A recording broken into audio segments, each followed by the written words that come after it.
buenas tardes, ingeniera Karina Rivera. Yo soy Lorena Vanessa de Mera Ureta. Soy estudiante del Instituto Superior Tecnológico KINIDEP. Pertenezco al primer semestre paralelo B.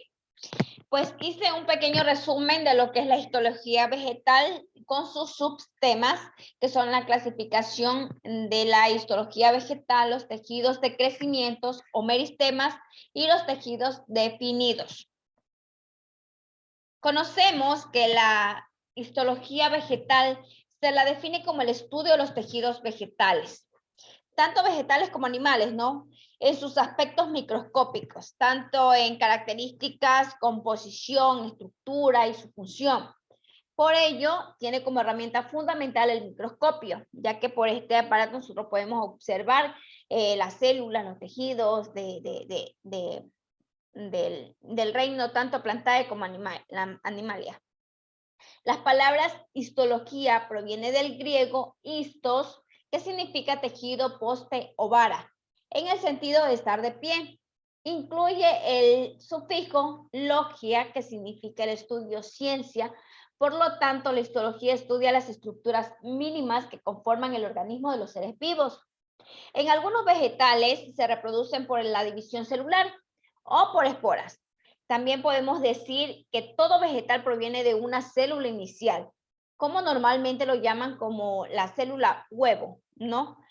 Dentro de la histología vegetal vamos a estudiar nosotros lo que es el parénquima, tejidos conductores, el meristemo, el tejido epidérmico y el suber o suberos como nosotros lo conocemos. Los tejidos vegetales se encuentran las células aisladas. Estas células deben desempeñarse por sí solas todas las funciones necesarias a su existencia, como buscar el alimento, elaborarlo, defenderse, reproducirse, etc. En cambio, los tejidos es un tejido en una asociación de células que generalmente son semejantes, pero que desempeñan una función común. En el espacio intercelular, generalmente los tejidos de formación, o sea, los meristemas, estas células son redondeadas y están sumamente apretadas formando un tejido compacto y no dejan ningún espacio intercelular. Pero luego, al acceder la presión interna por la disminución del protoplasma, las células se dividen y se separan dejando espacios libres que se llaman meatos. Si son pequeños, en forma de lagunas y cámaras, cuando son de mayor extensión. Dentro de la clasificación de los meristemas, ¿no? Encontramos que tomando la base que forma la célula y sobre todo las funciones que desempeñan los tejidos, estos se dividen en las siguientes clases. Los meristemas o tejidos formadores, que son el origen de los demás, o sea, el origen de cada tejido. Este tejido de protección tegumentario, son aquellos que recubren y protegen la planta. Y además de proteger las plantas, también regulan el proceso y el intercambio de gases, así como del agua, el cual desarrolla a través de los estomas y los pelos radicales. El tejido de sostén, está formado por células con paredes celulares engrosadas, que en ocasiones son engrosadas con lignina, que es un polímero que se encuentra estructurado en la pared celular de los organismos del reino Plantae, y se denomina planta a los seres vivos. Definitivos, también llamados como diferenciados o especializados, y comprenden los siguientes tejidos, como el tejido de conducción o fibrovascular, el tejido de elaboración o parenquimático, ¿no? En el tejido de conducción o fibrovascular, estos tejidos de conducción son los encargados de conducir los nutrientes necesarios entre los diferentes elementos. En estos existen dos tipos de tejidos conductores, como es el xilema y el floema. En los tejidos de elaboración o parenquimáticos están constituidos por las células poliédricas, habitualmente en paredes delgadas con abundantes espacios intercelulares, y se ubican en partes estratégicas de la planta. En estos pueden tener dos tipos, como parénquima clorofiliano o parénquima reservantes. Los tejidos de crecimiento o meristemas, como normalmente los conocemos, estos meristemas están constituidos por células isodiemétricas ricas en protoplasma. Y estas se dividen activamente, originando a todos los demás tejidos. Por ello se llaman tejidos formadores. Se hallan en todas las partes del vegetal en vía de crecimiento y estos pueden ser tanto primitivos como secundarios. En el meristemo primario, como normalmente lo conocemos, o primitivo, es el que se encuentra en la extremidad de los órganos jóvenes de la planta, como en el vértice del tallo, también de las raíces, de las yemas, etcétera, donde se constituye el cono vegetativo que provoca el crecimiento de dichos órganos en longitud. El meristemo secundario, en cambio, este se halla en el seno de los órganos viejos o ya formados. Tal es el meristema llamado cambium y el felógeno, que determinan el crecimiento del tallo en el espesor, y el meristema accidental, que se forma en los tallos cortados por cicatrices o heridas. Dentro del tejido epidérmico, este tejido de protección es el que recubre las hojas, las flores, los tallos jóvenes o herbáceos, y los extremos de las raíces. Recibe diversos nombres según en el órgano donde se encuentren, ¿no? Estos pueden llamarse epitelio, si estos cuando recubren a las flores o tienen alguna presencia de papilas glandulares. Pueden también ser epiblemas, estos son los que recubren la raíz y constituyen los pelos radicales o absorbentes en la epidermis del tejido tegumentarios de las hojas y tallos jóvenes.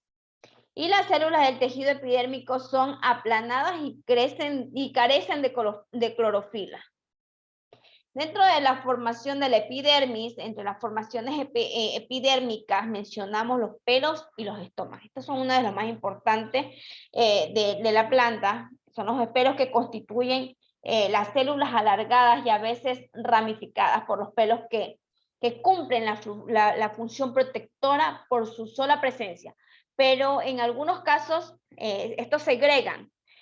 Además tenemos también los estomas, que son orificios microscópicos,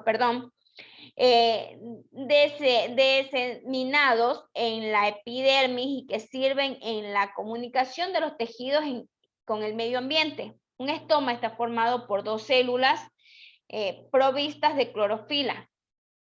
Estas células se llaman células constrictoras, que se unen por su parte cóncava, dejando un pequeño orificio llamado ostiolo.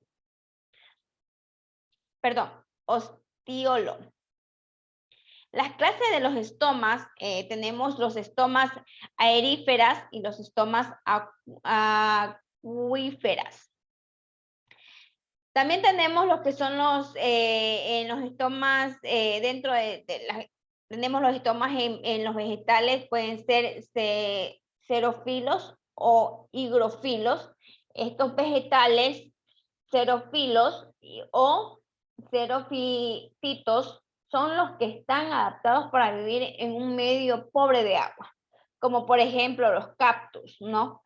Estos en la formación de los órganos, ellos se hacen en la formación de los órganos, se hacen carnosos, donde se acumula el agua. También hay la reducción de las superficies de la evaporación, el revestimiento de sustancias impermeables. Los vegetales hidrófilos son los que viven en terrenos o climas húmedos. Los tejidos suberosos son las células suberosas, son aplanadas y de corte cuadrado y forman varias capas. Las internas pueden ser vivas, pero las externas son células muertas. El suber puede coexistir con la epidermis, pero esto solo sucede en los tallos jóvenes. El tejido de sostén, como normalmente lo conocemos, son muy resistentes y comunican a la planta la dureza y la solidez necesaria. De este modo, el tallo puede mantenerse erguido y sostenerse de las ramas. Las hojas pueden resistir la violencia del viento y tienen 3 elementos como el colenquima, el esclerenquima y las fibras. El tejido colenquimático está formado por las células vivas, alargadas y prismáticas. Este protoplasma es un poco abundante y las membranas celulares se van espesando en los ángulos. En cambio, los tejidos esclerenquimáticos están formados por células cortas, esclereidas, a menudo poliédricas, cuyas paredes se lignifican y alcanzan un gran espesor y presentan numerosos poros que permiten la nutrición del protoplasma. En las fibras en las células alargadas y fusiformes que determinan en punta el corte, la transversal es prismático, ¿no? La membrana es gruesa y puede estar lignificada o no. Hay fibras lignificadas que son cortas y rígidas, o fibras no lignificadas o celulositas. Y son más alargadas que las anteriores. El tejido de conducción, como normalmente lo conocemos, los tejidos destinados a la conducción son de las sabias que circulan constantemente por la raíz y por el tallo. Pues este puede ser la savia bruta o la savia elaborada. El agua de las sales disueltas, absorbidas por la raíz que constituye la savia bruta, como lo mencionaba, ¿no? En los vasos liberianosos o cribosos, poseen membranas celulositas que conducen la savia elaborada que contienen materias orgánicas. En cambio, los vasos leñosos tienen las membranas lignificadas, como lo mencionaba anteriormente, y conducen la savia bruta, que consiste en aguas y sales disueltas.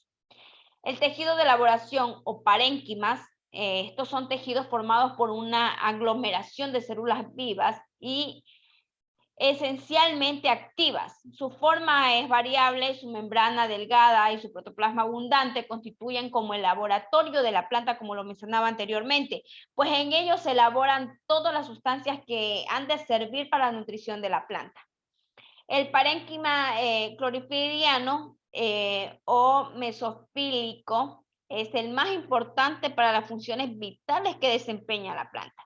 Esta se encuentra en los tallos jóvenes, en los tallos de las plantas a filas o de hojas pequeñas y también en los tallos herbáceos. Según la posición de las hojas, la estructura del mesofilo puede ser diferenciada o homogénea, ¿no? La estructura diferenciada en las hojas cuya posición es más o menos horizontal. Y el tejido es uniforme, ¿no? El tejido empalizado o uniforme. También hay el parénquima lagunoso o esponjoso. También está la estructura no diferenciada. Y por último, el parénquima incoloro, que es el que no tiene color, no posee clorofila. Eso es todo, ingeniera. Todo lo que pude hablar acerca de lo que es la histología vegetal. Que tenga un excelente fin de semana. Gracias.